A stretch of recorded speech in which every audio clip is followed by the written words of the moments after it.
it's Karina, your virtual health coach. In this video, I'm going to be discussing detoxification, and I'm going to split this video up based on the most common questions that I get about detoxing, cleansing, fasting, etc. I'm also going to tackle that question, is detoxification a hoax? Is it something real? Are all detox diets a scam? Let me know what you think, and let's go ahead and get started. Detoxification is the process whereby our body helps to rid itself of the various toxins that we come into contact with via our diet, environmental toxins, chemical toxins. The list can really go on and on. But the bottom line is that our body certainly does have to detox. And we know that our liver and kidneys are two of the organs primarily responsible for helping to facilitate this process. So when we hear someone say that detoxification is a hoax or a scam, there's a little bit of confusion, I think, in a statement like this. So we know that detoxification is a process that our bodies do. This is a well-accepted fact. And we know that our liver and kidneys are primarily responsible for these detoxification processes. Now, when we hear those words, detoxification is a hoax, it's not necessarily that they're saying that the body's natural process of detoxification isn't real, but that the prevalence of detox diets and cleanses and other products like this are a hoax. So what they're saying is that our liver and kidneys do a perfectly capable job of taking care of detoxification, and there's no need for us to add something to our diet or lifestyle that's going to aid in the process. So I want to quickly show you some statistics from the National Institute of Health on liver and kidney disease. And in my opinion, this information is evidence that our liver and kidneys do come under a lot of distress. So we can see that there is a rising prevalence in both liver and kidney disease, which to me is an indication that the processed foods, the highly modern lifestyle, all of the different toxins we are coming into contact with are actually increasing over time and causing a bigger burden on our liver and kidneys. What we can also tell from this data is that our liver and kidneys become more damaged or more susceptible to disease as we age. So on this chart, we can see that people over the age of 65 have a significantly higher prevalence of chronic kidney disease. As we get older, our bodies do need maybe a little help in the area of detoxification to take a little bit of the stress off of our kidneys and our liver. The mere prevalence of chronic liver and kidney disease serves to me as evidence that detoxification is not just a process that our body easily takes care of, because if it were, we would see people with much healthier liver and kidneys up into their ripe old age. One of the primary ways that our body detoxifies is through our lymphatic system. So the lymph fluid actually sits just below the layer of the skin. You may be familiar with lymphatic massage. So this is a very delicate modality that aims at helping the lymphatic system to flow unimpeded. So you may hear when people are talking about the lymphatic system that there are blockages or that the lymphatic system is not flowing freely. This is one way that toxins can start to accumulate in our body. So things like lymphatic massage and dry skin brushing are great ways to help improve our function of the lymphatic system. So this is a dry skin brush. Basically, this is an old practice that comes from Ayurvedic medicine. And the idea is that you use the brush on your dry skin, which you probably could have figured out. And you actually can use this delicate brushing of the skin to help invigorate the lymphatic fluid and help to facilitate it flowing in the most efficient and effective way. So because dry skin brushing helps to invigorate the lymphatic system and help the lymphatic fluid to flow freely, it can have a variety of different benefits. One of them is that it can significantly reduce the appearance of cellulite. So cellulite occurs when toxins accumulate in fatty tissues. So most commonly we think of cellulite as occurring on our legs, but cellulite can occur virtually anywhere on the body. And because this is essentially fatty tissue filled with toxins that gives it that clumpy appearance, doing something that will help to remove toxins from that area and help the lymphatic system to flow and remove those toxins is very beneficial.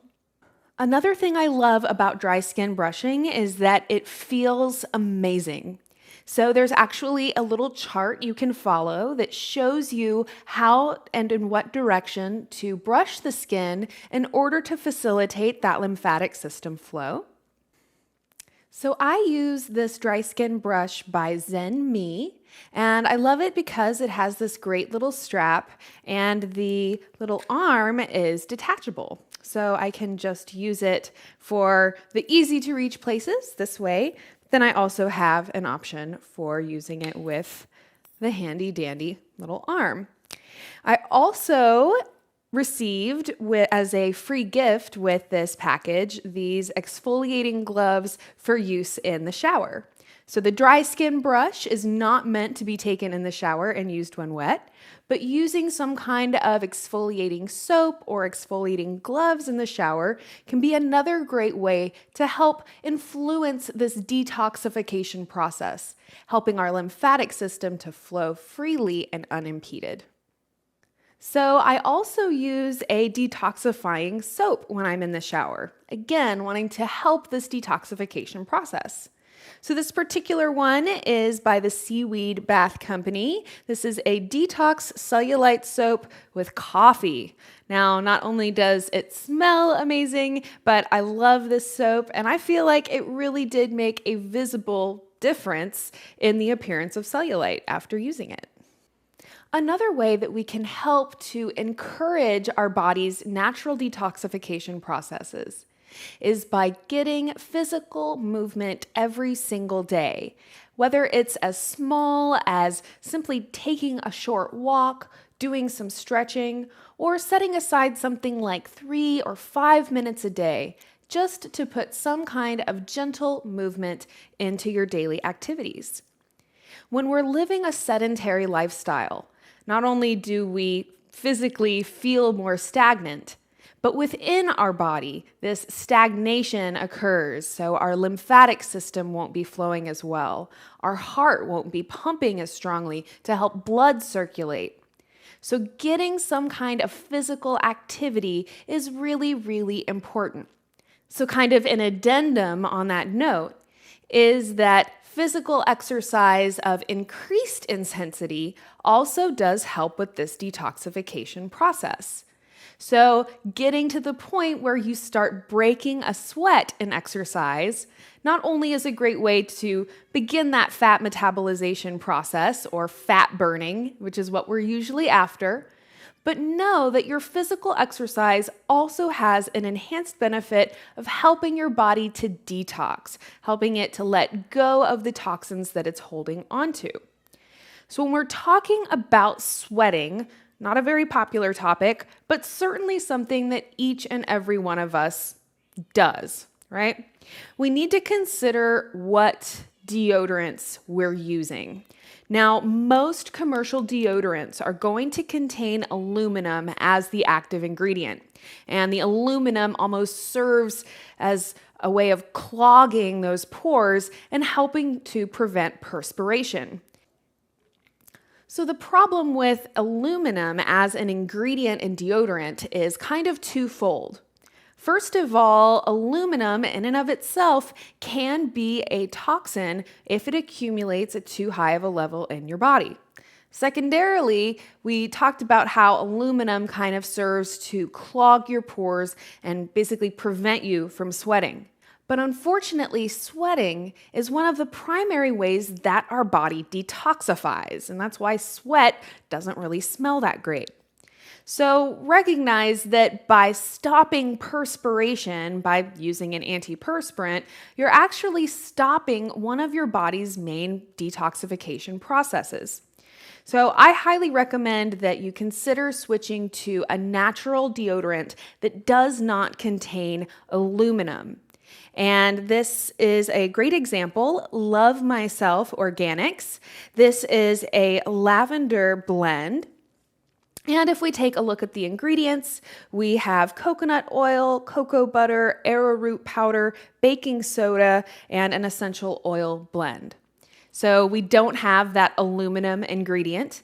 And what you'll also find is that a natural deodorant, in addition to helping facilitate those processes your body needs to do, will also contain things like essential oils and cocoa butter that in and of themselves have their own health benefits. So let's start with cleansing. So the idea is that we would either do a fast or take some kind of a product, a cleanse, in order to help our bodies to detoxify. Now, there are a lot of different cleansing products available on the market, and not all of these products are created equal. What we need to understand is that there is always going to be a benefit when we look for things that come from whole natural foods, minimally processed foods, and preferably organic. There are several different cleansing products out there that will help you to lose weight, but aren't necessarily helping you to get healthier. So one consideration when we're talking about cleansing is to recognize that once your body starts to detoxify, those toxins start coming to the surface. So if you detoxify too strongly and too quickly, then you can have things like headaches or even breakouts that result. And you could kind of liken this to if you had a big giant dump truck full of garbage and you suddenly just took an entire wall off of the thing, all of the garbage would dump out immediately. Whereas if you cut a smaller hole into the garbage bin, you would have a smaller outflow of that trash. So the idea is to do something that's not going to be extremely abrupt and hard on your body. So for someone who's eating an extremely healthy diet, living really well, and exercising regularly, going on a cleanse is not going to be a huge abrupt difference from the way that they're living regularly. But for most of us who are eating processed foods or the average American diet, we're going to want to do a much slower and more delicate cleanse or detox. So I just mean that we don't want to do something extreme. We want to look for things that are going to be easy for the body to adjust to, and I always find that it's beneficial to kind of break it into steps. So we would start by eliminating those major toxins that we come into contact with frequently, things like alcohol, caffeine, and tobacco. Then from there, we would want to start looking at our diet, getting rid of those highly processed foods in favor of more natural foods that are close to their natural state. From there, we could then begin to further improve our diet and move even further toward a more natural or even raw vegan diet, where we're eating mostly vegetables. Then from there, we would have the topic of fasting. So let's discuss fasting. So fasting is when we take a break from eating solid foods. And the idea is that we give our bodies a break from all of the different tasks and processes that go along with eating solid foods. digestion, managing and regulating our blood sugar, of course, detoxification of any toxins that may have been in the food, etc. So there are water fasts where you would literally have nothing except water, but my personal preference is for juice fasting. So this is where you actually drink a very nutrient-rich juice, usually a green juice, while you're fasting. So even though you aren't getting all of the calories you normally would in eating solid food, you're still getting a really large intake of nutrients. So a lot of your nutritional needs are still being met. This is beneficial for a couple of different reasons. Number one, juice fasting is going to be less stressful on your body. Because you still have those nutrients coming in, it doesn't put your body into as much of a famine mode. So where water fasting can actually be somewhat stressful on the body, especially if you are not super healthy to begin with, juice fasting helps your body to recognize that there's still nutrients coming in and it doesn't go into that famine state of mind of thinking that there's not going to be any more food coming into your system.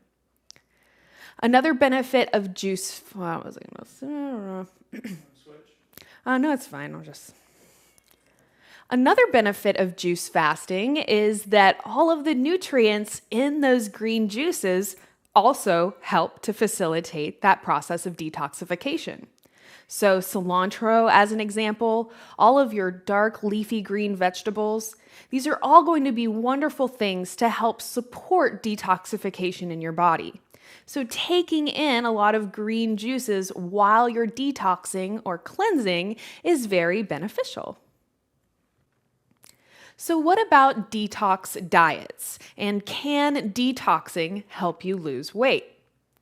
The answer is yes, but I think that it is a better approach to see weight loss as a potential side effect of detoxing rather than using a detox diet or cleanse with the sole purpose of helping you lose weight.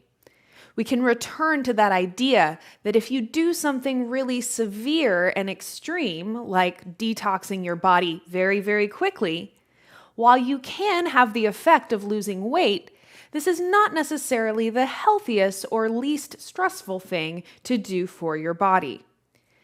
Also keep in mind that there are a lot of brands out there in the weight loss industry, and so we as consumers need to kind of just stay aware that sometimes these brands will use certain terms just to help their marketing.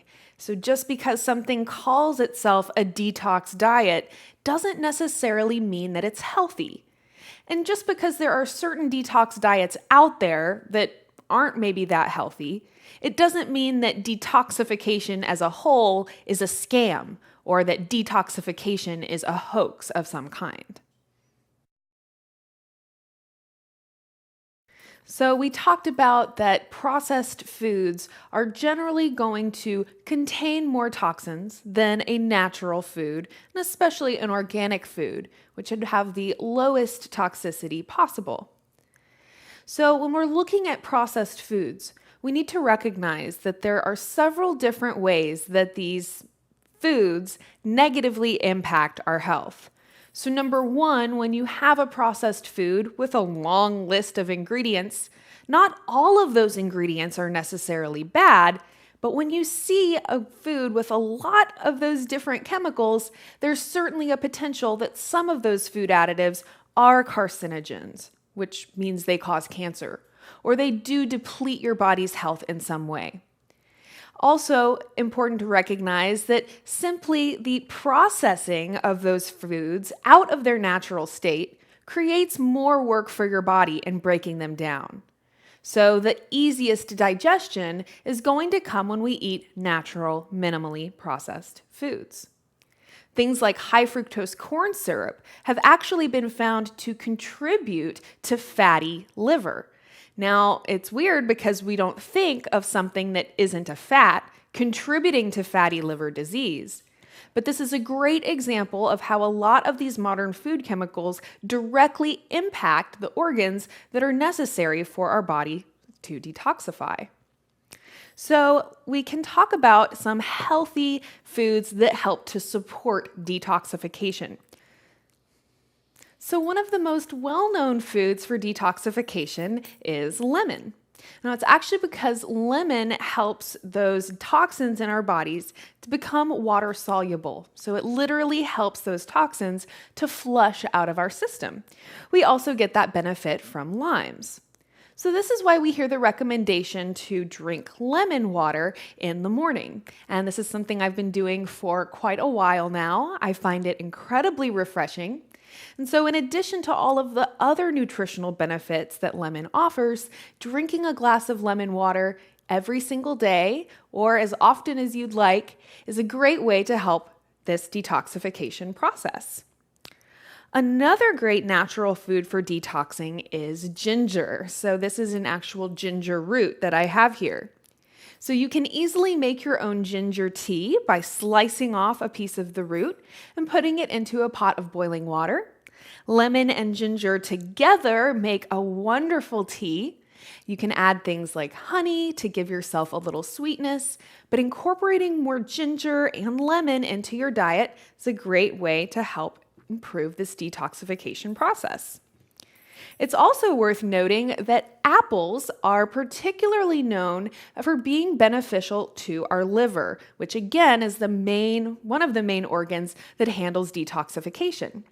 So the saying, "an apple a day keeps the doctor away," may actually have more truth in it than we even realized.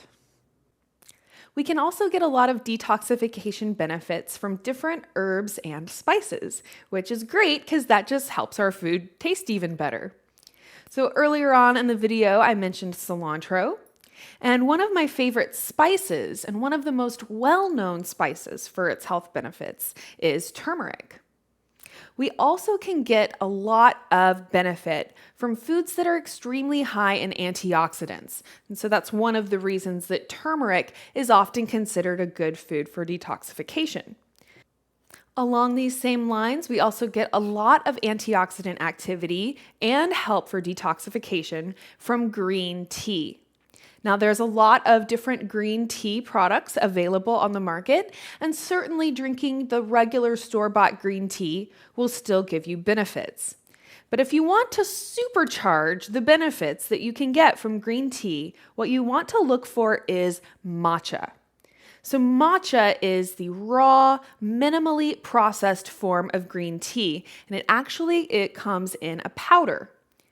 So when you are taking in the matcha, you're getting significantly more of those antioxidants than you would when you're just drinking the regular tea, because the tea leaves in a little tea packet have been often dried and in some way processed out of their natural state. So again, we have this theme of looking for foods in as close to their natural state as possible, and matcha is a fantastic example. Thank you so much for watching this video. I do hope that you found it informative, and I look forward to seeing your response and feedback down below in the comment section. You can learn more about me and my health coaching practice at karinarachel.com. I hope you will check out some of these related videos, subscribe to our channel, and I look forward to seeing you again soon. Thank you so much for watching.